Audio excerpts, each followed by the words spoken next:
இதோ கர்த்தருடைய பெரிதும் பயங்கரமுமான நாள் வருகிறதற்கு முன்னே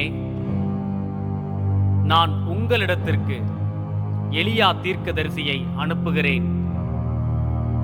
நான் வந்து பூமியை சங்காரத்தால் அடிக்காதபடிக்கு அவன் பிதாக்களுடைய இருதயத்தை பிள்ளைகளிடத்திற்கும் பிள்ளைகளுடைய இருதயத்தை அவர்கள் பிதாக்களிடத்திற்கும் திருப்புவான் என மல்கியா உரைத்து ஏறத்தாழ 400 ஆண்டுகளுக்கு பின்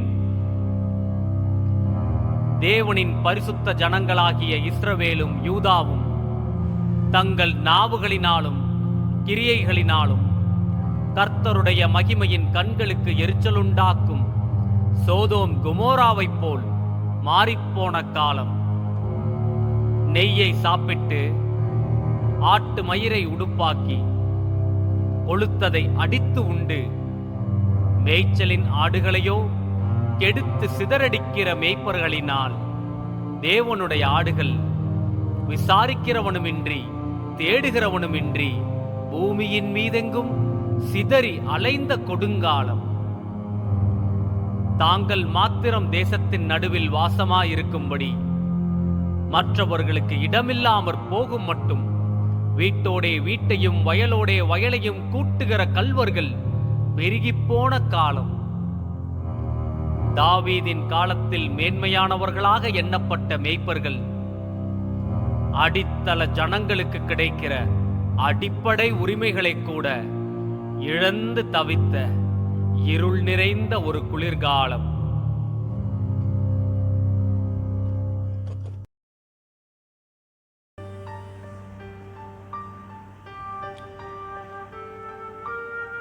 ஐயா, ஐயா.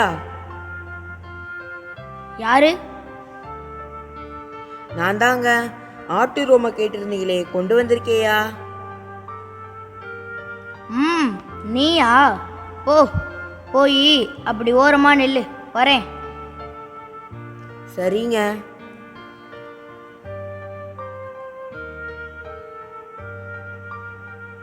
இங்க பார், இப்படி வீட்டு வாசல்லாம் வந்து நிக்க கூடாது, புரியுதா? புரியுதுங்க.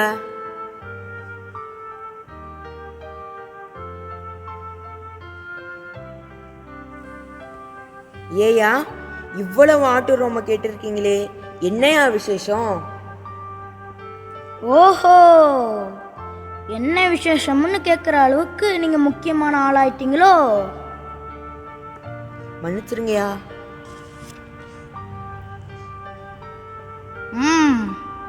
எருசலேம் ஆலய வளாகத்தில் நிறைய கடை கட்டுற வேலை நடக்குது. அதை பார்க்க முக்கியமான ஆளுங்கெல்லாம் வராங்க. அவங்களுக்கு கம்பளி செய்யத்தான் ரோமம், போதுமா?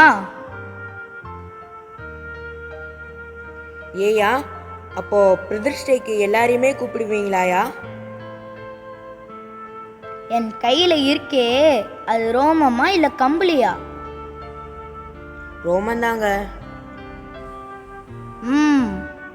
நாற்றம் அடிக்கிற இந்த ரோமத்தை குளிருக்கு போத்திக்க முடியுமா?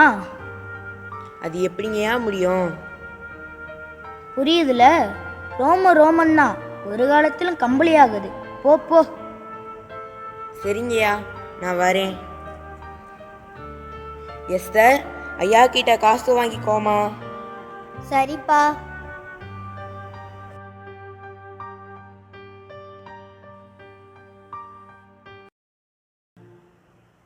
அப்பா, நாம பெத்லெஹேம் வழியா தானே வீட்டுக்கு போறோம்? ஆமா எஸ்தர். அங்கதானே சாமுவேல் தாத்தா தாவீத ராஜாவாக அபிஷேகம் பண்ணாரு. ஆமாமா. ஏன்பா, தாவீது ராஜாவும் நம்மளை போல ஆடுதானே மேய்ச்சாரு. அவரை எடுத்துக்கிட்ட கடவுள் ஏன்பா நம்மளை மட்டும் ஒதுக்கி வச்சாரு? இல்லம்மா, நிச்சயம் நம்ம கடவுள் யாரையும் வேண்டாதவங்கன்னு ஒதுக்கி வைக்கவே மாட்டாரு. அவரு ரொம்ப நல்லவரு. அப்போ ஏன்பா நாம ஊருக்கு வெளியவே இருக்கோம்? இதோ அந்த வியாபாரி கூட நம்மளை வாசலுக்கே வரக்கூடாதுன்னு சொன்னாரே. அவரை போல சில மனுஷங்களால தாமா நம்ம இப்படி ஆகிட்டோம். ஆனா அவங்க பண்றது தப்புன்னு அவங்களுக்கே தெரியல. அவங்களுக்கு தெரியல சரி, ஆனா ஆண்டவருக்கு தெரியும்லப்பா. நிச்சயமா. அப்படின்னா அவங்கள போலவே ஆண்டவரும் நம்ம மறந்துட்டாராப்பா?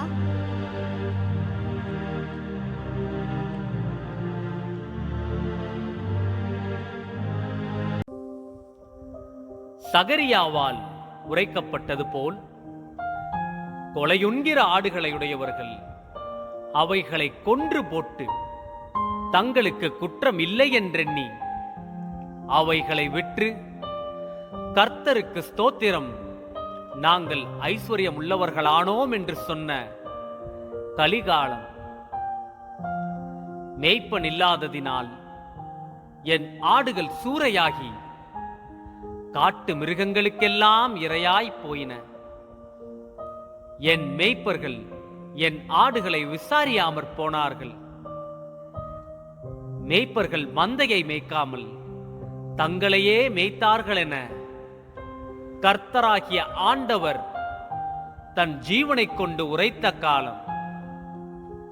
பலவீனமானவைகளை பலப்படுத்தாமலும் நசல் கொண்டவைகளை குணமாக்காமலும் எலும்பு முறிந்தவைகளை காயங்கட்டாமலும் துரத்துண்டவைகளை திரும்பி கொண்டு வராமலும் காணாமற் போனவைகளை தேடாமலும் போய் பலாத்காரமும் கடூரமுமாய் அவைகளை ஆண்ட மேய்ப்பர்கள் நிறைந்திருந்த காலம்.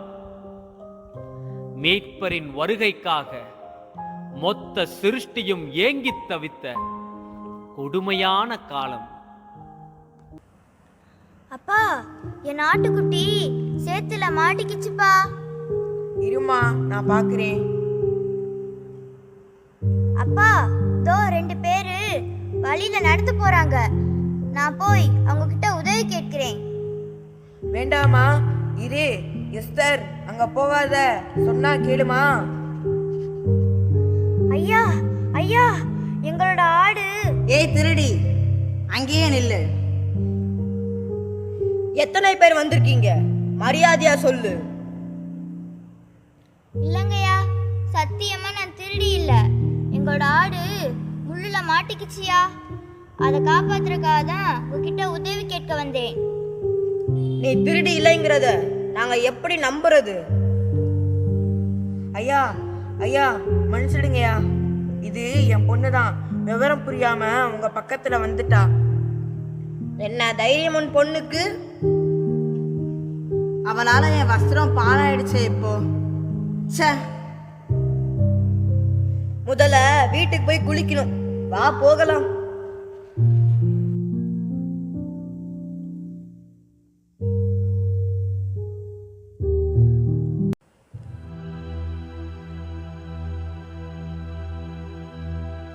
ஏன்பா, நமக்கு கஷ்டம்னா கூட யாரும் உதவ மாட்டாங்களாப்பா?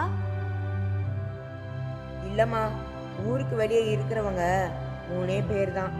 குஷ்டரோகிங்க, திருடங்க, நாம. இந்த 3 பேருமே அவங்களுக்கு வேண்டாதவங்க தான். அதனால தான் அவங்க அப்படி நடந்துக்கிட்டாங்க. அவங்க யாருப்பா? அவங்க எருசலேம் ஆலயத்தோட பிரதான ஆசாரியர்மா. அவங்க தான் இஸ்ரவேல் யூதா ஜனங்களுக்காக ஆண்டவர்கிட்ட பிரார்த்தனை செய்றவங்க. அப்ப நமக்காக யார்ப்பா பிரார்த்தனை செய்வா? நமக்கு யாருமே இல்லையாப்பா? இல்லம்மா, நமக்காக ஆண்டவர் ஒரு மேசியாவை அனுப்புவாராம். மேசியானா? அவரு ஒரு பெரிய ராஜாவாம். அவர் வந்ததும் நம்ம வாழ்க்கையே மாறிடுமா. நம்ம கஷ்டத்தை எல்லாம் மாத்தி நம்மளை எப்பவும் சந்தோஷமா வச்சிருப்பாராம். அப்பா, ராஜானா பெரிய மாளிகையில தானே பிறப்பாரு. அவர் எப்படி நம்மளை வந்து பாப்பாரு? மாளிகையில பிறந்த யாருக்குமே நம்மளை பிடிக்காதேப்பா. எனக்கும் தெரியலம்மா. 400 வருஷமா இதே தான் சொல்லிக்கிட்டு இருக்கோம். இன்னும் விட தெரியல.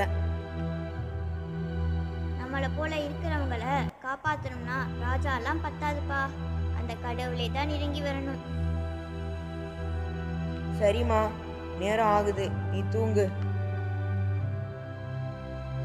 ஆண்டவரே, எங்களோட பாவங்களும் அக்கிரமங்களும் தான் நீ எங்களை விட்டு போனதுக்கு காரணம்னு இந்த சின்ன குழந்தைக்கு நான் எப்படி புரிய வைப்பேன்? எங்கள் கண்ணீருக்கும் கஷ்டத்துக்கும் நாங்கள் தான்ப்பா காரணம். நீங்கள் நல்லவர் ஆண்டவரே, யாருக்கும் கிடைக்காத தெய்வம். நாங்கள் செஞ்ச அக்கிரமத்துக்கு இந்த தண்டனை எங்களுக்கு தேவைதான்.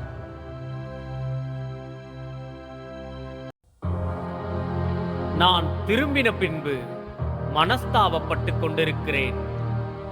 நான் என்னை அறிந்து கொண்டதற்கு பின்பு விழாவில் அடித்துக் கொண்டிருக்கிறேன். வெட்கி நாணிக்கொண்டும் இருக்கிறேன். என் இள வயதின் நிந்தையை சுமந்து வருகிறேன் என்று எப்பிராயிம் துக்கித்து புலம்பிக் கொண்டிருக்கிறதை நிச்சயமாய் கேட்டேன். எப்பிராயிம் எனக்கு அருமையான குமாரன் அல்லவோ? அவன் எனக்கு பிரியமான பிள்ளையல்லவோ? அவனுக்கு விரோதமாய் பேசினது முதல் அவனை நினைத்துக் கொண்டே இருக்கிறேன். ஆகையால் என் உள்ளம் அவனுக்காக கொதிக்கிறது. அவனுக்கு உருக்கமாய் இறங்குவேன் என்று சொன்ன சர்வ வல்லமையுள்ள தேவனுடைய வார்த்தை நிறைவேறும் காலம் இதோ வந்தது. சிறுமைப்பட்டவர்களுக்கு சுவிசேஷத்தை அறிவிக்கவும், இருதயம் நொறுங்குண்டவர்களுக்கு காயம் கட்டுதலையும், சிறைப்பட்டவர்களுக்கு விடுதலையையும், கட்டுண்டவர்களுக்கு கட்டவிழ்த்தலையும் கூறவும், கர்த்தருடைய அனுக்கிரக வருஷத்தையும் நம்முடைய தேவன் நீதியை சரிக்கட்டும் நாளையும் கூறவும், துயரப்பட்ட அனைவருக்கும் ஆறுதல் செய்யவும், சீயோனிலே துயரப்பட்டவர்களை சீர்படுத்தவும், அவர்களுக்கு சாம்பலுக்கு பதிலாக சிங்காரத்தையும், துயரத்திற்கு பதிலாக ஆனந்த தைலத்தையும், ஒடுங்கின ஆவிக்கு பதிலாக துதியின் உடையையும் கொடுக்கவும் நம் தேவன் ஏற்படுத்தின நன்னாள் இதோ வந்தது. தாங்கள் சிதறுண்டு அலைவதற்கு காரணம் தங்களுடைய பாவங்களே என்று உணர்ந்து இஸ்ரவேலிலும் யூதாவிலும் மீதியானவர்கள் தங்கள் மீட்பரிடத்தில் திரும்பும் நாள் இதோ வந்தது.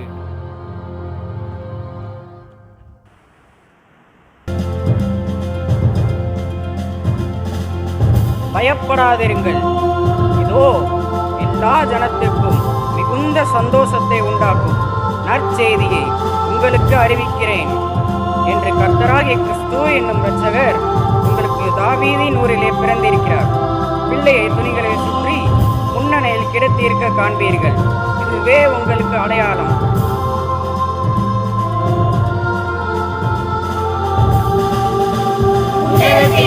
தேவனுக்கு மகிமையும் பூமியிலே சமாதானமும் மனுஷர் மேல் பிரியமும் உண்டாவதாக.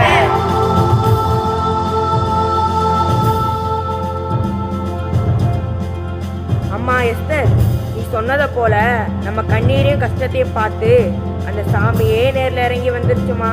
வா போய் பார்க்கலாம்.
தொலைந்தது யாராலே, நிம்மதி வந்தது யாராலே, அன்பு மலர்ந்தது யாராலே, ரட்சிப்பு வந்தது யாராலே, பாவம் தொலைந்தது யாராலே, நிம்மதி வந்தது யாராலே, அன்பு மலர்ந்தது யாராலே, இயேசு பிறந்ததினாலே மீட்பர், இயேசு பிறந்ததினாலே, இயேசு பிறந்ததினாலே மீட்பர், இயேசு பிறந்ததினாலே, ரட்சிப்பு வந்தது யாராலே.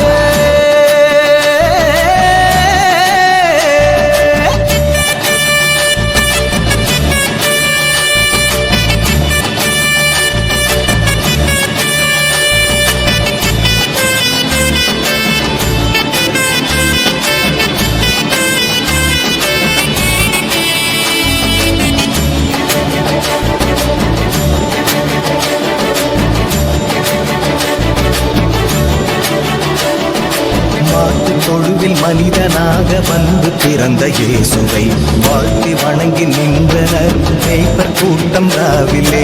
மாட்டுத் தொழுவில் மனிதனாக வந்து பிறந்த இயேசுவை வாழ்த்தி வணங்கி நின்றனர் மேய்ப்பர் கூட்டம் ராவிலே.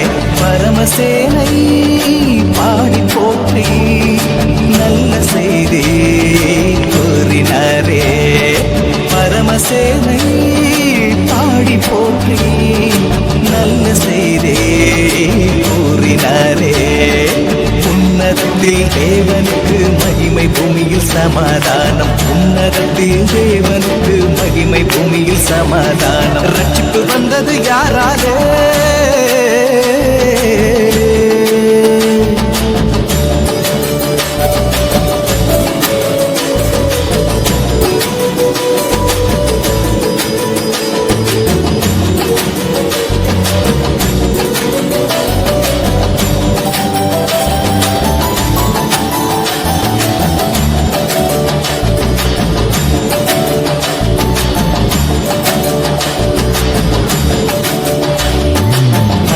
மனித வாழ்க்கையெல்லாம் வாடகை வீடு போனதான், மரிக்கும் முன்னே மனம் திரும்பி மன்னவன் இயேசுவை ஏற்றுக்கொள்.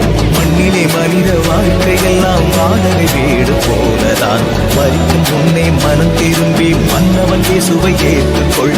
இன்றைக்கு மரித்தால் மோட்சம் போவேன், நம்பிக்கை உண்டா நண்பனே உனக்கு. இன்றைக்கு மரித்தால் மோட்சம் போவேன், நம்பிக்கை உண்டா நண்பனே உனக்கு. இயேசு தருவாரே உனக்கு, இயேசு தருவாரே, பெற்றுக்கொள்ளுவாயே இன்றே பெற்றுக்கொள்ளுவாயே. ரட்சிப்பு வந்தது யாராலே, பாவம் தொலைந்தது யாராலே, நிம்மதி வந்தது யாராலே, அன்பு மலர்ந்தது யாராலே, ரட்சிப்பு வந்தது யாராலே, பாவம் தொலைந்தது யாராலே, நிம்மதி வந்தது யாராலே, அன்பு மலர்ந்தது யாராலே. இயேசு பிறந்ததினாலே மீட்பர், இயேசு பிறந்ததினாலே, இயேசு பிறந்ததினாலே மீட்பர், இயேசு பிறந்ததினாலே, ரட்சிப்பு வந்தது யாராலே.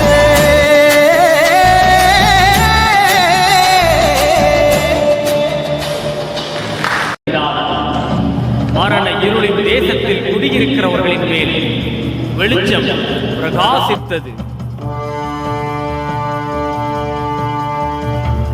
அது ஆதி முதல் இருந்த நற்செய்தி, வார்த்தையாகிய நற்செய்தி, வானம் விட்டிறங்கிய நற்செய்தி, தாழ்மையில் உதித்த நற்செய்தி, தள்ளுண்டோருக்கான தாழ்த்தப்பட்டோருக்கான நற்செய்தி, மேய்ப்பர்களுக்கும் சமாரியர்களுக்கும் ஆயக்காரர்களுக்குமான நற்செய்தி, புறக்கணிக்கப்பட்டவைகளுக்கான நற்செய்தி, மந்தையில் சேராத காணாமல் போன ஆடுகளுக்கான நற்செய்தி, பரத்தை நோக்கி பார்க்க துணியாத பாதகர்களுக்கான நற்செய்தி, பாவம் போக்கும் நற்செய்தி, நம்மை பரத்தில் சேர்க்கும் நற்செய்தி, ரட்சிப்பெனும் நற்செய்தி, இரட்சகராகிய நற்செய்தி, நமக்காக இரத்தம் சிந்தின நற்செய்தி, மாம்சமான நற்செய்தி, மரணத்தை வென்ற நற்செய்தி, உனக்கும் எனக்குமான நற்செய்தி, மண்ணிலிருந்து உருவான மனிதனை மகிமையின் ரூபமாக மாற்றும் மாபெரும் நற்செய்தி,